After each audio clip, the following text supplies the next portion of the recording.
So I've got my 2008 VW Crafter, and fairly recently, when pulling away from traffic lights or start traffic in particular, always very low in the rev range, it's given a little puff of smoke out the exhaust.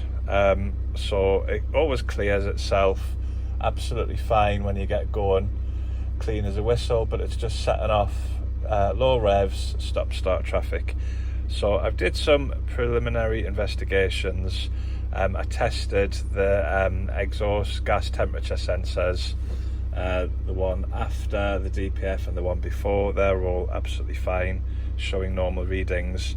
When I went to test the O2 sensor, or the Lambda sensor, I was getting this reading, which you can see on my live data on my scanner here, which is a fixed 1 volt. Now that with this Lambda sensor, you'd expect to see it going up and down between sort of 0.01 volts up to usually 1.1 volts. It should be constantly fluctuating, making adjustments if it's operating normally.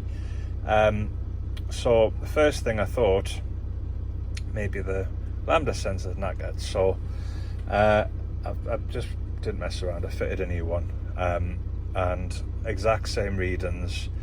So that tells me, because it's fixed on 1 volt, that it's a lean condition. So too much air, basically.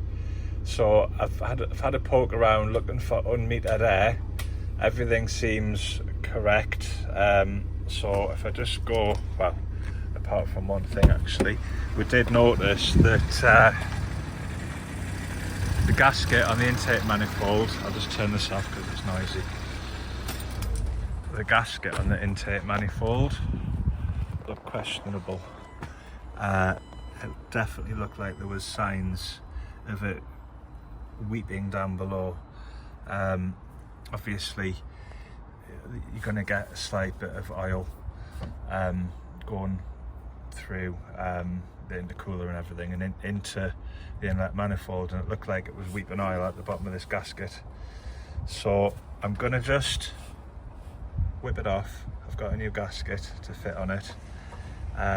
Obviously I've made sure as best I can that there's nothing obvious.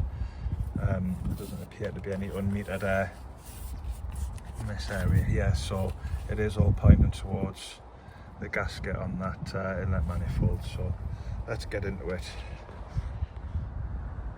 I don't know how well this will film, but I'm just going to remove the electrical connections on the top of my airbox to begin with. You can, there's a quick cheat to get these off quickly if you do need to get into things and leave it running. So first thing is I'm removing the jump start positive pull there. I'm going to tuck it away behind here. It's neatly tucked in. You've got to remember to fit that back on afterwards because it's easy to forget when it's tucked out of the way. You can just pull these and pull them and pop them out of the way. So if you needed to do work on your injectors or something and you needed to do testing and keep it running, that's one option. I'm just going to get it out of the way fully. In fact, I'm just going to unscrew it straight off the back of the turbo. There's a Jubilee clip there, and then there's this onto the PCV valve. So I'll do that first.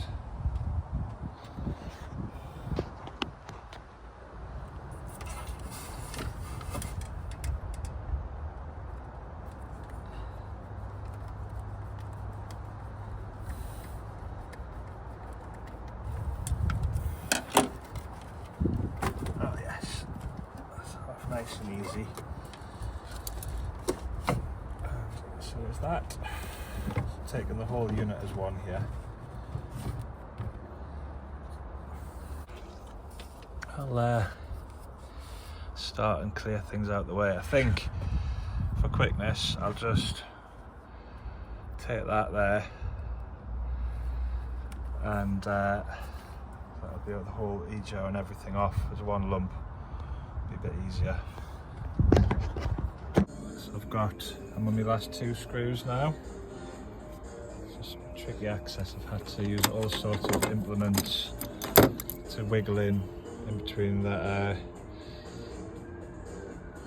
head and the turbo. Anyway, getting there. My contraption's working, so I managed to get the really tricky one, which I couldn't even see. And then you can just see down there, I've managed to loosen this one, which I can see. So that's ready just to go out now. And then I've got a couple more to do, so it's working. So I've got them all out. I got all these bolts out of the inlet manifold, and yeah, of course I need to split this yet as well, because there's the lower pipe on the EGR, which is just tucked away at the back, which I forgot about that. So I'm just in the process of loosening. There's a Torx bolt at the back. It's hard to get in focus. That's just what I'm on with now, because that'll unclamp that lower EGR pipe off the inlet manifold, and then I'll be able to split the whole EGR and take it away from there. Got to take that there as well. Then we should be good. So it's very tricky to get these bolts out of this inlet manifold. I'll not lie, it's took me a while. So it's got to be persistent. So I've got there. So I got it off and cleaned and everything. Ended up having to split the bottom exhaust off the EGR, which is there. So yeah, it wasn't too bad really. It was just tricky to get to these lower bolts because obviously the turbo's in the way, but I managed with a few implements. I put some JB Weld putty on there, and it's high temperature version of it, specifically for exhaust repairs and things. There was a very fine crack starting to form on that exhaust manifold, so I'm sure I'll have to revisit that at some point, but for now I've put that on, so here we go. But it wasn't really blowing as such. It was a slight discoloration. You could see something starting to form, so I've did that for now. I'll watch that. So we're all clean on that gasket surface as well. Gasket's ready to go there. I've regrouped all my bits and pieces so I can find stuff. That's all the tools I'm on with. So we'll get back into it, see how we go.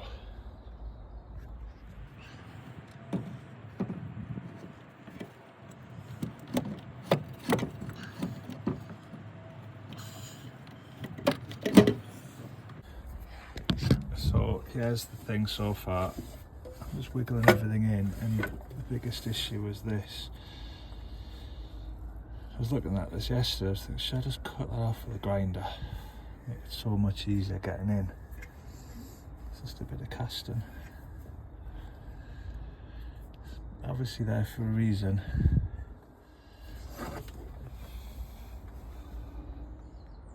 Right, a ballsed up. This is why it's good to make videos, because other people can learn by my screw ups.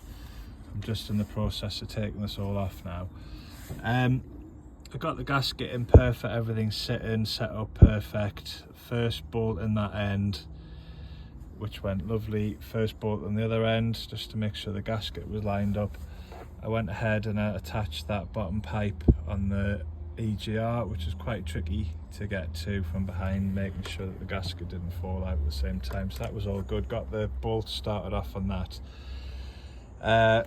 Put this bit back on, and then realised that two of the bolts, I knew this anyway, I've made a mental note in my head, make sure I put the bolts back in position in situ as I put that manifold back on, because that turbo is right in the way. The bolts will of course come loose, but there's not enough space to actually get the bolts out, so it's really important. It's the two middle ones. There's one about there and there's one about there. There's just not enough, so I've been trying all sorts to get the bolt down and in. There's just not enough space to angle the bolt in a straight line to get it through. So yeah, a couple of steps back now, so I'm just got to come back out of the way. That's it, simple as that. So I just need to find a way to put them bolts in so they don't fall out, so I'll do that now. Right, I've got it off again. Hate backtracking, but never mind, necessary. So all I've done is, I mean, these four are tricky to get to. It was actually that one and that one, which were absolutely impossible because the turbo's in the way. That one's easy. I decided to keep that one clear, just for when I put the manifold on. I like to wiggle it and then line the gasket up with the two end bolts, because once we know that they're good, it means in theory all these are good. So I've just wired these bolts with a bit of speaker wire. There's a bit of free movement in them still, and I've just done that because obviously they would fall out behind the turbo when it's getting manoeuvred into place. So I'm fairly sure I can get that speaker wire off quite easily once it's in position. So round two, try again. Right, so that flew back together after my little backtracking episode. That speaker wire wrapped around the bolts, held them perfectly, and I've been able to wiggle it off no problem. So I've got them 4 tricky bolts all started off.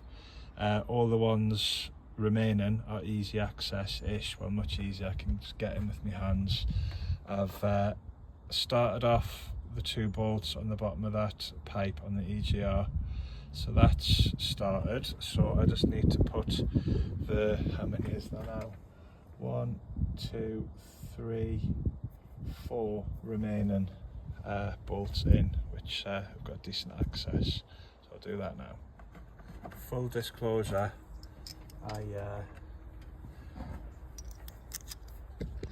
I dropped and lost one of these when I was taking this apart. I couldn't see it last night when I was trying to retrieve, so there was already one missing from the previous owner. So I've just got these, which I could have cut them down shorter, but self-locking nylock nuts serve another purpose. It means that the skinnier bit at the end will fit in, and this stands off a bit because obviously everything's tight in there, so to get a socket on, that's why they use this design to start with, and it's less likely to round off, I guess, but this should work. Right, that's it back together, so I shall start it up and see if everything looks normal, and then we'll give it a scan and see if we've got the normal Lambda sensor reading back.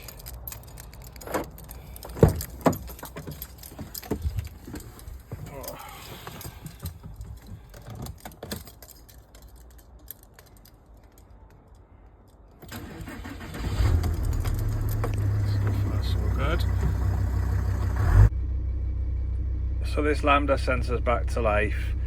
The way it's shown on the machine, it's its value. If you measure its actual voltage, normally they go between 0.01 volts up to 1.1 or 1.2 volts if you do it voltage wise, but it's showing its actual value here. And the good news is it's back to life, which is the main thing, because when I rev it, it's doing exactly what you want it to do. It's adjusting the fuel mix, so it's sending it rich or lean. So before it was just stuck in a lean condition because the gasket was leaking on the inlet manifold.